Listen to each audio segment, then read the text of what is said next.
Of India के general secretary हैं, Buddhatva Ratna mission, India society for Buddhist studies और गांधी बम, इन तीनों के ही सर लाइफ मेंबर हैं। तो मैं ऐसे हमारे अभिभावक और बौद्ध धर्म दर्शन के विशेषज्ञ, पाली के आचार्य, जो आधुनिक पाली आचार्य हैं, उनमें सर नंबर 1 पर है पूरे भारत में। तो सर को मैं मिथिला की ओर से आमंत्रित करता हूं। और सर, मिथिला में भगवान बुद्ध की एक देशना मिलती है, ब्रह्मायु सूक्त, जो मध्यम निकाय है, वहां पे हमें एक सूक्त मिला है पूरी तरह से।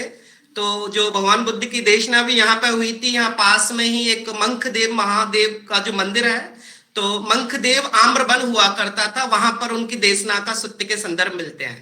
तो इन्हीं सबके साथ में आदरणीय सर को आमंत्रित करता हूँ। धन्यवाद विकास जी। सर्वप्रथम मैं त्रिरत्न वंदना करना चाहूंगा। यो कप कटो ही पियप्पमय्यं कालंकरंतो अति दुक्करानि खेदंगतो लोकिताय नाथो नमो महाकारुणिकस्य तस्य असंबुद्धं बुद्धनिसेवितं यं भवा भवं गच्छति जीवलोको नमो अविद्यादिकिलेशजाल विध्वंसिनो दमवडस्ततस्य गुणे हि यो शील समाधि पय्या विमुक्तियान पबुति युक्तो खेत्तं जनानं कुशलत्तिकानं तमर्यं संघं शीर्षा नमामि। मैं ये जो भारतीय दर्शन में प्रमाण मीमांसा विषयक जो कार्यशाला चल रही है, इसके जो आयोजक है मारवाड़ी महाविद्यालय ललित नारायण मिथिला विश्वविद्यालय दरभंगा को मैं बहुत बहुत बधाई देता हूं कि अच्छे विषय पर आपने यह कार्यशाला रखा है। और हमें लगता है कि जो शोधार्थी हैं, जो विद्यार्थी हैं, उन्हें लाभ मिलेगा। और इससे जो गूगल मीट पर जुड़े हुए हमारे जो श्रोतागण हैं, उपेंद्र राव जी हैं, ओमनाथ बिमली जी हैं, जिनके बारे में हैं मेरे मित्र तिवारी जी, दयाशंकर तिवारी जी हमेशा चर्चा करते रहते हैं। आर्यन चौरसिया जी हैं, देवनाथ त्रिपाठी जी हैं, सौरभ जी हैं, विकास जी तो हैं ही, और अनेकों जो हैं इसमें जुड़े हुए हैं। उन सभी को मैं नमस्कार करता हूं, प्रणाम करता हूं। बिमली जी ने बहुत बढ़िया पृष्ठभूमि रख दी है। क्या प्रमाण है भारतीय दर्शन में, क्या चिंतन मनन हुआ है, मीमांसा चिंतन मनन क्या हुआ है, विमर्श क्या हुआ है, इस पर आपने बहुत ही गहराई से और बहुत ही विद्वतापूर्ण और बहुत ही विस्तार से आपने इसे बताया। हम उन बातों में पुनः मैं उसी को दोहराना नहीं चाहूंगा। इसमें जो बातें, जो इस विषय पर जो प्रमाण मीमांसा है, उसके कुछ टेक्निकल टर्म हैं, कुछ आपने बताया भी है, क्योंकि इसमें कुछ ऐसे लोग भी हैं जो सामान्य जन हैं, उन्हें कुछ बतलाना मैं समझता हूं कि उचित होगा। परमा है, परमेय है, परमाता है और परमांत है। परमा कहते हैं यथार्थ ज्ञान को, सही ज्ञान को, सम्यक ज्ञान को परमा कहते हैं। किस चीज का ज्ञान हो, तो जिस वस्तु का ज्ञान हमें होता है, यथार्थ वस्तु का जो ज्ञान होता है, उसे हम परमेय कहते हैं। और जिसको ज्ञान होता है, जिस वस्तु का जिसको ज्ञान होता है, वह परमाता है। और किस माध्यम से ज्ञान होता है, जिस माध्यम से वह ज्ञान होता है, वही प्रमाण है। उसी पर हम चिंतन मनन कर रहे हैं। अब कोई भी व्यक्ति किसी भी बात को आसानी से स्वीकार नहीं करता है। इसलिए भगवान बुद्ध को जब ज्ञान मिला, तो इसलिए बिमली जी की बातों को मैं फिर से रिपीट नहीं करना चाहूंगा कि बुद्ध को जब ज्ञान मिला तो वो उपदेश नहीं देना चाहते थे कि छेन में अधिगतं हलं दानी प्रकाश तुम राग दोष पढ़ते ही नायम धम्मो सुसंबुद्धो, कि हमने जो ज्ञान प्राप्त किया है वह बहुत कष्ट से प्राप्त किया है। उसे जो सामान्य जन है, जो अविद्या से घिरे हुए हैं, जो राग द्वेष अहंकार से घिरे हुए हैं, वो मेरी बातों को नहीं समझ सकता है। इसलिए बुद्ध जो है ज्ञान बांटने के पक्ष में आरंभ में नहीं थे। सहमपति ब्रह्मा के रिक्वेस्ट पर उन्होंने उपदेश देना आरंभ किया था। तो चूंकि भगवान बुद्ध का जो उपदेश है वह उपदेश आचरण प्रधान है, आपको स्वयं उसकी अनुभूति करनी होगी। तो भगवान बुद्ध कहें तो वो कैसे विश्वास करेगा? प्रमाण बुद्ध कहां से लाएंगे? प्रमाण तो उसको उस राह पर चलना पड़ेगा और स्वयं अनुभूति करेगा, स्वयं वह प्रमाण जुटाएगा, तब तो उस बात को स्वीकार करेगा। तो यही कारण था। अब देखते होंगे कोर्ट कचहरी में कि 10-10 साल 20-20 साल प्रमाण जुटाने में लग जाते हैं, तब कोई न्यायाधीश जो है वह निर्णय देता है, क्योंकि वह निर्णय जो है न्यायोचित हो, वह गलत निर्णय नहीं हो, इसलिए उतना समय लिया जाता है, प्रमाण जुटाया जाता है।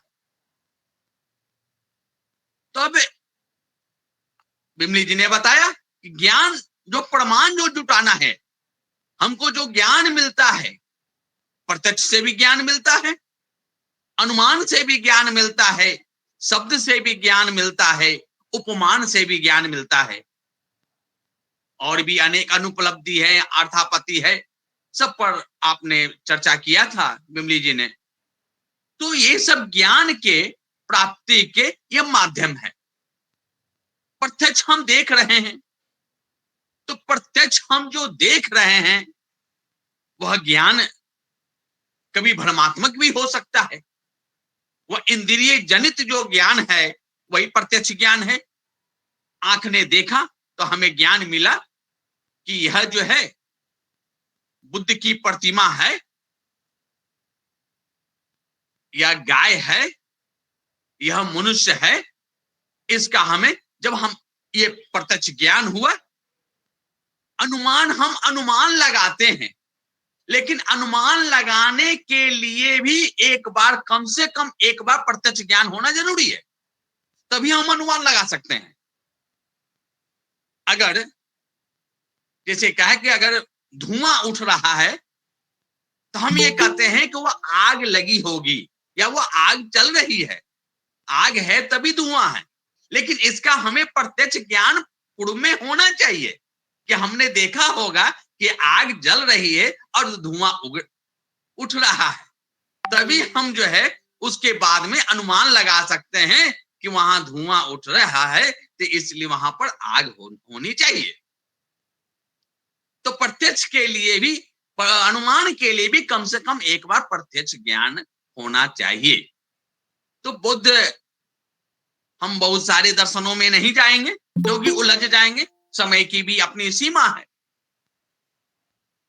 तो यही प्रत्यक्ष और अनुमान, इसी को बुद्ध या बौद्ध धर्म में प्रमाण के रूप में स्वीकार किया गया है। और चार्वाक जानते हैं, चार्वाक तो केवल प्रत्यक्ष को ही मानता है। याव जीवेत सुखम जीवेत रीनम कृत्वा घृतम पिबेत भस्मी भूतस्य देहस्य पुनरागमनम कुतः। जो सामने दिख रहा है केवल उसी को स्वीकार करता है, उसके अतिरिक्त किसी चीज को वो स्वीकार नहीं करता है। लेकिन बुद्ध जो है वह अनुमान को वो स्वीकार करता है, अनुमान को बताते हैं, क्योंकि बुद्ध को ज्ञान मिला तो इसका अर्थ है कि हम भी अपने में अनुमान लगा सकते हैं इस रास्ते पर चलेंगे तो हमें भी ज्ञान मिल जाएगा। बुद्ध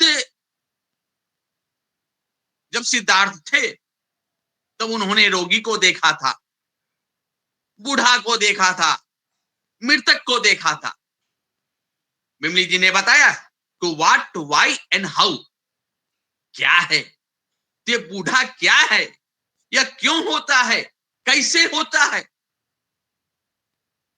ये जो रोगी, बूढ़ा और मृतक को जो उन्होंने देखा था सिद्धार्थ ने, तो उनके मन में यह घूम रही थी ये बातें कि आखिर व्यक्ति रोगी क्यों होता है, आखिर व्यक्ति बुढ़ा क्यों होता है, आखिर व्यक्ति मरता क्यों है, वो व्यक्ति जन्म क्यों लेता है।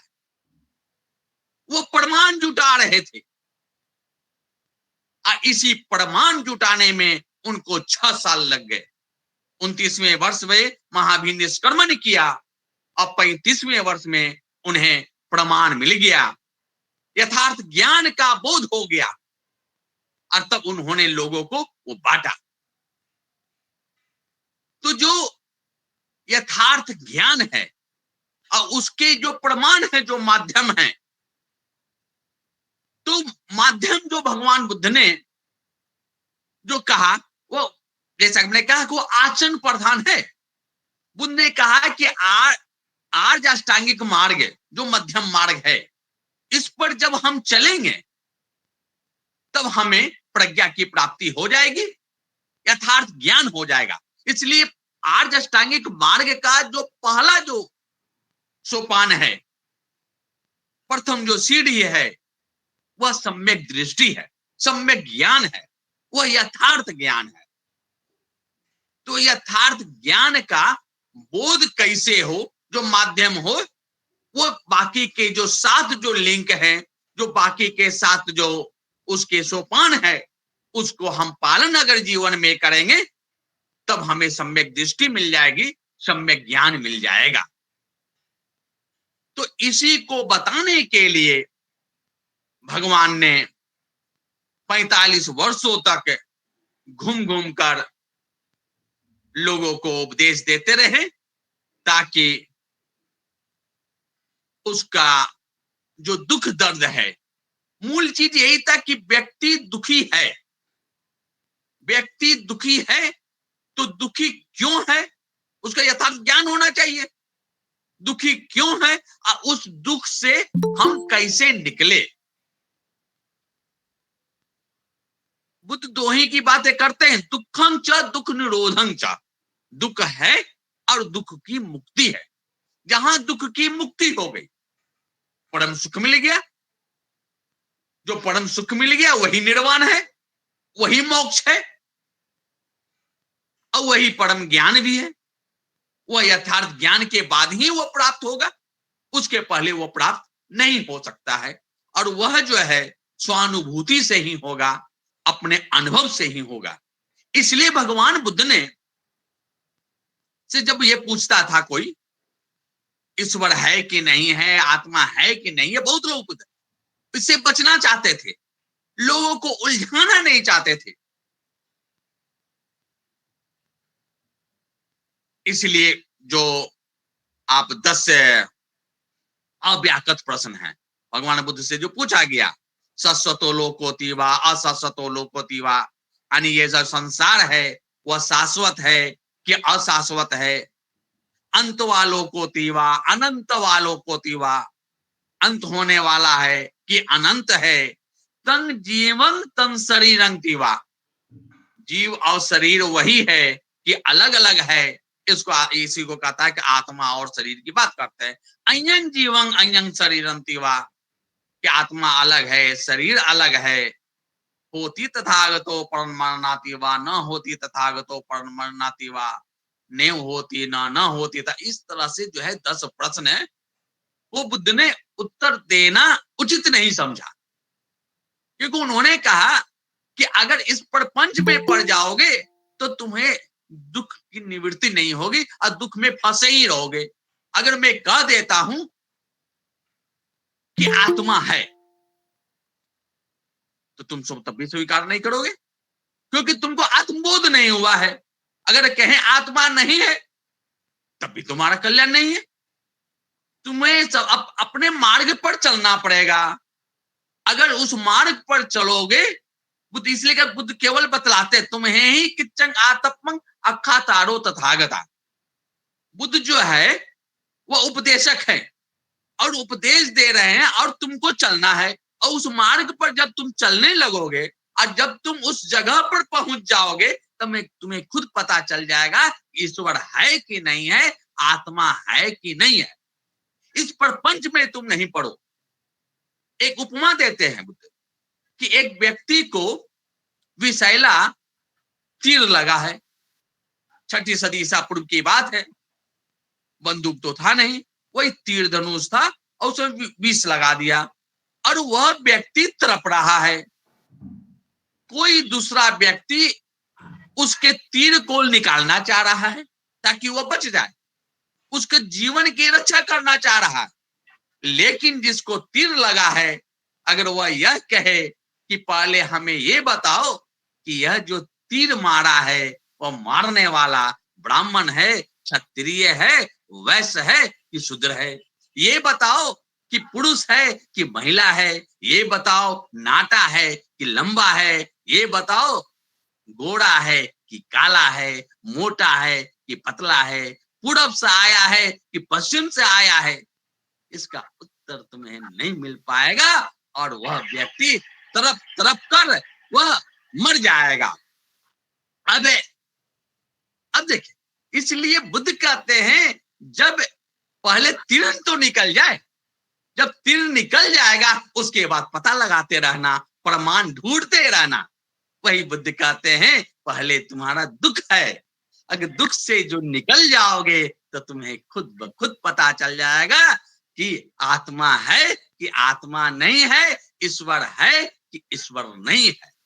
तो हमें इन प्रपंचों में पहले नहीं पढ़ना है कि अब बुद्ध ने क्या कहा, इसको पहले स्वीकार करना है। समाज में क्या है कि वो कहते हैं बुद्ध ब्राह्मण विरोधी है, बुद्ध जो है ईश्वर को नहीं मानते हैं, बुद्ध आत्मा को नहीं मानते हैं। अरे भाई, ये कहो कि बुद्ध कहते हैं कि सभी लोगों के साथ मैत्री करो, सभी लोगों के साथ करुणा करो, सभी लोगों के साथ जो है उपेक्षा भाव रखो, मुदिता का भाव रखो, हिंसा मत करो, चोरी मत करो, व्यभिचार मत करो, झूठ मत बोलो, समाज का कल्याण करो, समाज का मंगल सोचो।